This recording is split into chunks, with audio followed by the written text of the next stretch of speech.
bagaimana juga kita bisa memprovide pelaporan-pelaporan yang dibutuhkan dan sebagainya, sampai kemudian nanti bank bisa melakukan tindak lanjut berikutnya untuk fraud management system ini. Jadi di sini Arta Jasa dalam konteks itu menyediakan nih platform yang kita sebut sebenarnya apa tuh Pak? Wah, ini menarik. Bersama Trust. Wah, Bersama Trust.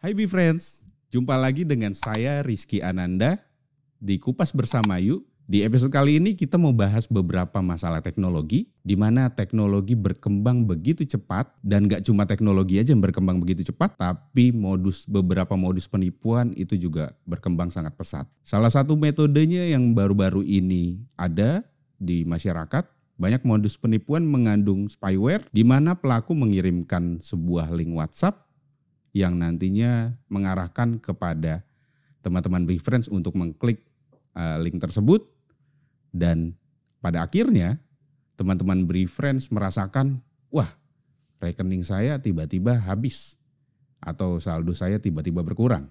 Tapi sebanyak apapun modus penipuan tersebut, regulator dan industri pembayaran saat ini juga udah siap-siap nih Befriends mengantisipasi agar hal tersebut tidak terjadi. Gak heran kalau fraud management system sangat penting bagi setiap industri di perbankan ataupun di institusi keuangan lainnya.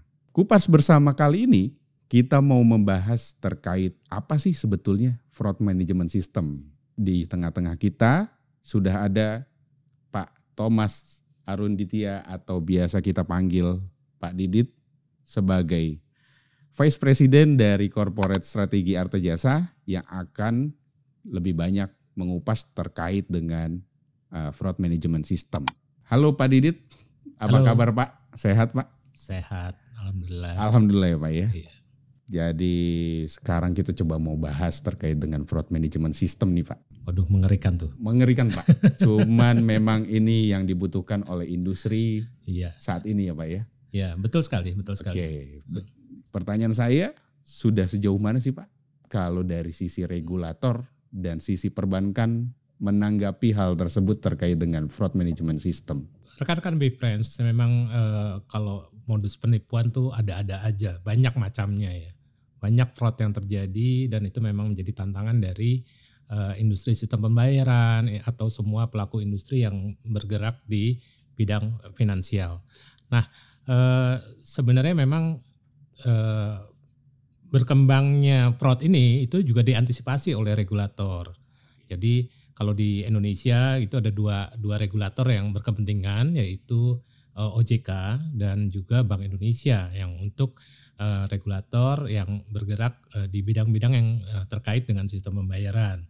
Nah, OJK itu juga mengeluarkan peraturan OJK mengenai anti fraud, supaya bisa dikembangkan fraud management system yang komprehensif di pelaku sistem pembayaran, karena OJK membawakan juga tidak hanya bank tapi juga lembaga-lembaga keuangan maupun juga pelaku fintech seperti itu.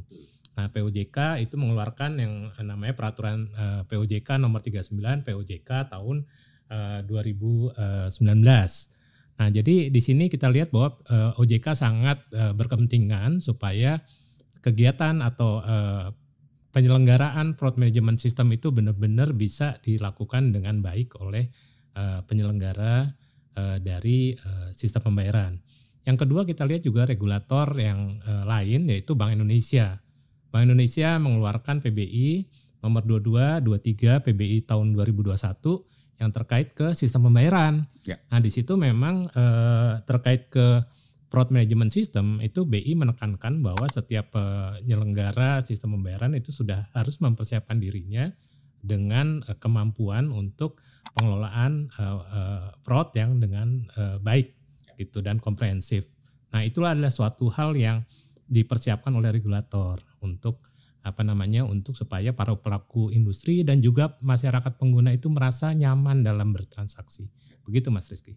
Oke, jadi menarik ya Pak ya. Iya. Jadi sebetulnya BeFriends sudah diatur ya oleh regulator baik itu BI dan OJK.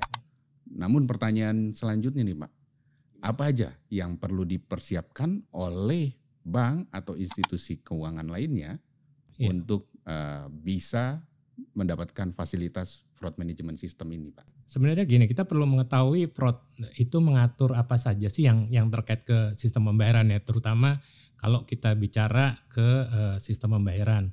Nah, di dalam konteks ini fraud management system itu umumnya itu diminta bahwa bank-bank itu atau para pelaku penyelenggara sistem pembayaran itu memperhatikan tiga aspek, yaitu transaksi, akun, rekening gitu ya, kalau para nasabah ngomongnya rekeningnya mereka gitu ya, sama network. Oke. Jadi hal itu yang memang harus diperhatikan oleh setiap penyelenggara di sistem pembayaran.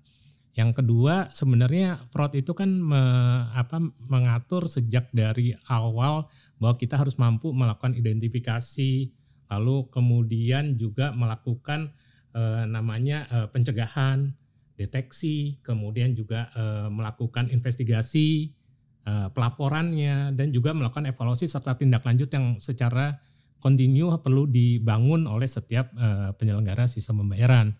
Jadi hal-hal itulah yang perlu dipersiapkan oleh bank atau para pelaku untuk bisa mengelola fraud management system dengan baik. Berarti sebetulnya fraud management system ini berlaku bukan hanya sebagai pencegahannya aja ya Pak ya, tapi Tidak, juga tidak. ada tindakan yang harus diambil oleh bank ketika ada indikasi Betul. fraud terjadi.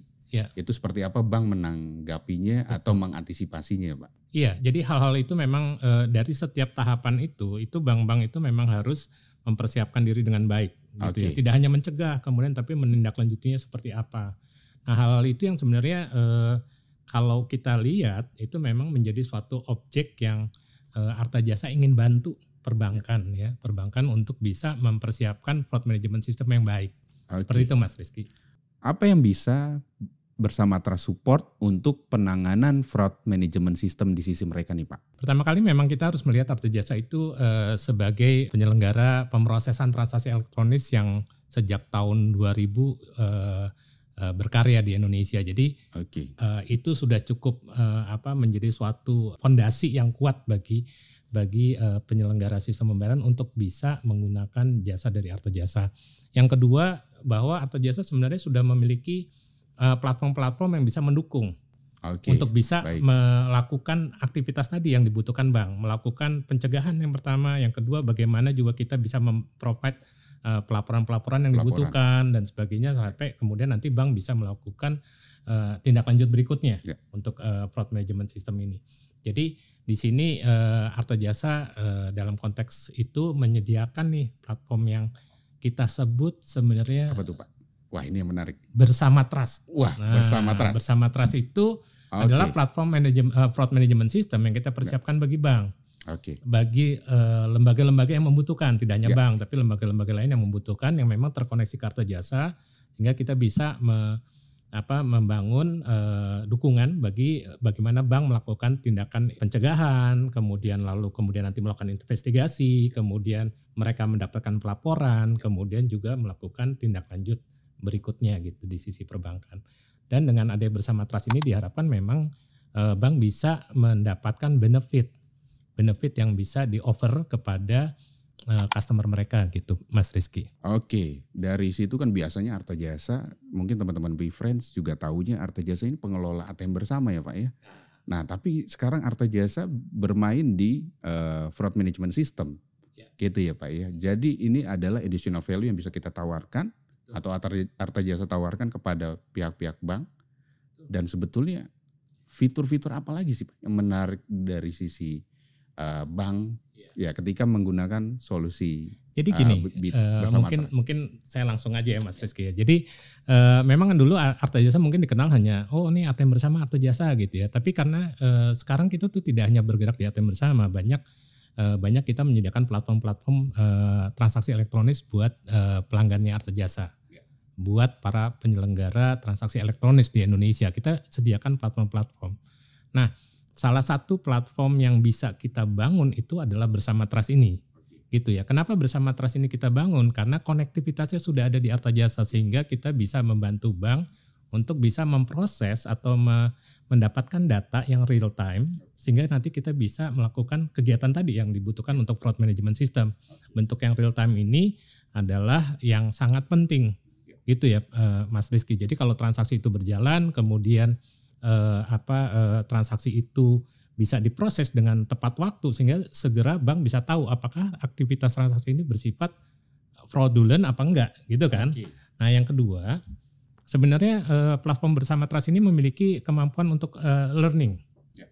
Mungkin sekarang istilah teknologinya machine learning gitu ya. Jadi bisa memahami gitu bagaimana pola-pola transaksi yang terjadi di yang dilakukan oleh nasabah dengan baik. Dia selalu mempelajari sistemnya pola transaksi yang terjadi sehingga bisa mengantisipasi apakah memang transaksi terjadi ini fraudulent apa enggak. Gitu. Nah ini bisa kita sampaikan kepada bank, kemudian bank bisa melakukan tindakan pencegahan. Misalnya memberikan notifikasi kepada customernya seperti itu. Berikutnya kita juga bersama trust ini kita siapkan bentuk visualisasi yang baik, gitu ya. Karena kan kalau kita bisa melihat visualisasi yang baik, bank bisa segera memutuskan dengan cepat apakah transaksi ini bersifat fraud apa tidak, ya kan? Bisa diamankan di awal gitu kan? Ataupun ada informasi indikasi-indikasi yang misalnya terjadi kegiatan transaksi yang anomali, itu sudah bisa diketahui dengan adanya visualisasi data yang tersebut. Lalu di sisi yang lain bersama trust juga menyediakan beberapa template yang bank-bank bisa memberikan atau pelanggan yang menggunakan bersama trust ini bisa memasukkan parameter-parameter sendiri, gitu ya, parameter yang menurut mereka penting nih untuk dipersiapkan atau dalam hal pola transaksi yang dilakukan oleh customer mereka. Ya, jadi hal-hal yang seperti ini akan sangat membantu bank. Lalu juga terkait ke validasi. Itu kan. Jadi sistem ini juga sistem fraud kalau kita bisa memberikan validasi yang cukup cepat, itu akan sangat mendukung atau membangun kepercayaan atas transaksi yang terjadi.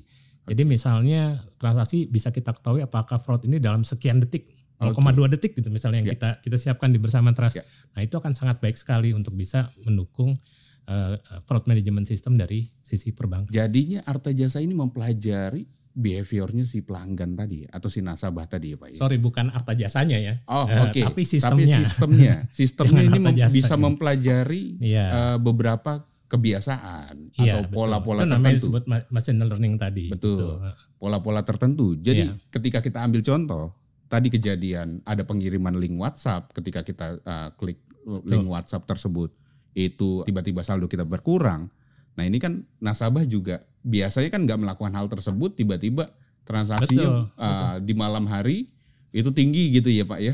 Jadi pada saat transaksi tinggi itu tidak sesuai dengan kebiasaan yang sudah dilakukan misalnya oleh Mas Rizky nih, Mas Rizky biasanya kalau misalnya saya akan ngambil uang di tengah hari pada saat jam istirahat kantor gitu kan. Jam istirahat itu biasanya perilaku Mas Rizky gitu, kalau ngambil uang ya pas tengah hari gitu. Betul. Tapi kemudian ada transaksi yang terjadi misalnya di tengah malam. Atau misalnya nggak usah tengah malam deh, misalnya jam 9 malam ke atas. Jam 9 malam ke atas. Berulang kali gitu misalnya. Atau juga bukan di daerah yang biasanya Mas Rizky berada gitu betul. Misalnya tiba-tiba ada transaksi di Bali gitu ya Pak ya. Gitu. Padahal kitanya di sini ya Pak. Padahal pada saat sebelumnya transaksi yang terjadi oleh Mas Rizky yang normal itu misalnya di daerah Jakarta. Dan sebagainya misalnya gitu kan. Nah kalau data itu bisa diproses di sistem kita, otomatis nanti transaksi yang di Bali tadi itu bisa langsung memberikan alert. Gitu warning kan. Ya Pak. Warning. Nah ini transaksi yang fraud atau bukan. Nah dari situ bank bisa segera memutuskan, bisa memberikan notifikasi ke Mas Rizky bahwa transaksi ini benar apa enggak. Kalau nggak benar kan bisa ditolak gitu oleh bank. Betul. Gitu kan. Ini dilakukan oleh. Atau misalnya bank bisa memberikan parameter. Atau dari Mas Rizky bisa diberikan kesempatan untuk memberikan parameter. Kalau ada transaksi seperti ini, saya minta diblok dulu gitu. Kan itu diblok. Seperti itu. Jadi hal-hal yang sifatnya kebebasan untuk memberikan fitur tadi atau parameter-parameter tadi diberikan kepada pelanggan yang masuk ke dalam fraud management bersama trust yang kita siapkan ini. Gitu. Jadi itu mengurangi resiko-resiko terjadinya fraud.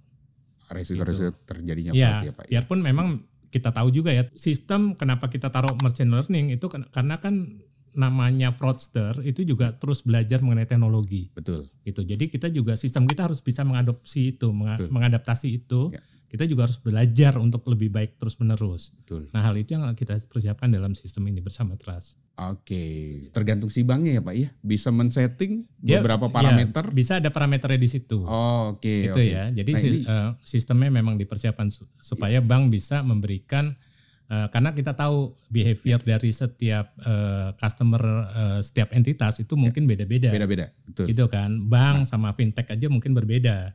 Atau misalnya bank umum sama bank misalnya BPR itu mungkin akan berbeda gitu kan. Sederhananya gini, karena sistem bersama Trust ini sebenarnya kan harus terhubung dengan data perbankan. Jadi kalau supaya data tadi transaksi itu bisa diketahui dengan cepat, otomatis kan sistem bersama Trust ini harus terkoneksi dengan sistem perbankan.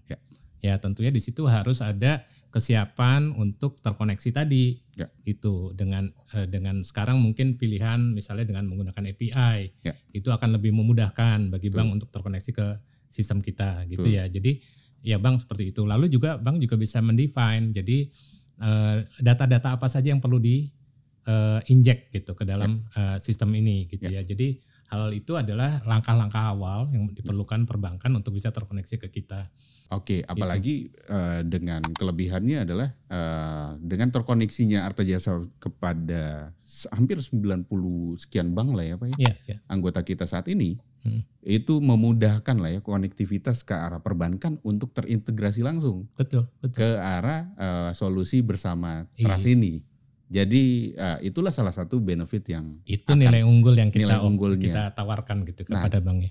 Akhirnya nih saya sih fraud management system itu kan diperlukan oleh bank. Itu sebenarnya sebagai kalau tanda kutipnya adalah premi atas insurance atas kenyamanan nasabah untuk bertransaksi. Betul. Gitu ya. Jadi hal yang memang harus dikeluarkan oleh perbankan. Cuma bagaimana bentuk biaya tadi itu bisa dikeluarkan yang paling efisien, paling efektif, itulah sebenarnya yang ditawarkan oleh bersama Trust. Oke, wah menarik banget di friends yang di rumah dan dimanapun berada. Saya Rizky Ananda bersama dengan Thomas Arunitya. Pamit undur diri di Kupas Bersama Yuk episode ini. Sampai ketemu lagi di episode berikutnya untuk membahas teknologi ke depannya. Sampai jumpa.